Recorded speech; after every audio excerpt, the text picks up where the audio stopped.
So, having had some longevity in the music industry, and obviously you mentioned, back when you guys were first starting, trying to get signed. That was sort of the track that most bands had to take. Try and Oh get yeah. signed by a label so you could record, and market the band. You know, in a lot of cases, finance the videos that were on MTV at the time, and speak to sort of that versus how things go now, where a lot of music is on streaming services. There's a lot of access to it. It seems like with some of the technological advancements, it maybe is a little bit easier to self-produce. But is that a good thing relative to what you experienced early on in your career and trying to get hooked up with the recording contract?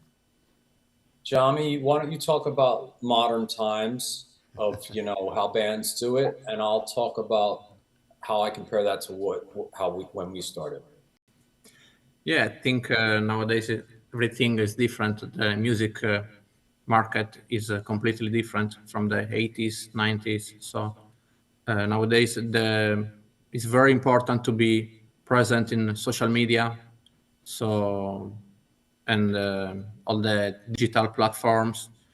So you can sell your music, or the people can stream your music, and it's not so much about the record, the physical record anymore. Mm-hmm. And that's a very big difference from the past, I can Sure. say. Yeah, And Mike. Oh, sorry. and also nowadays is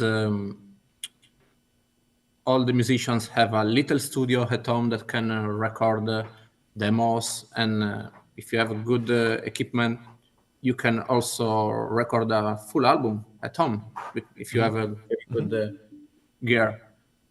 And so in the past, maybe you always needed a very good studio, professional studio with the sound engineers. That I think it's always better to have it also nowadays.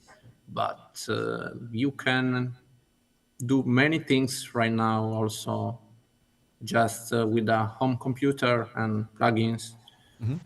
That can be good thing for a part, can say, and bad thing for another side.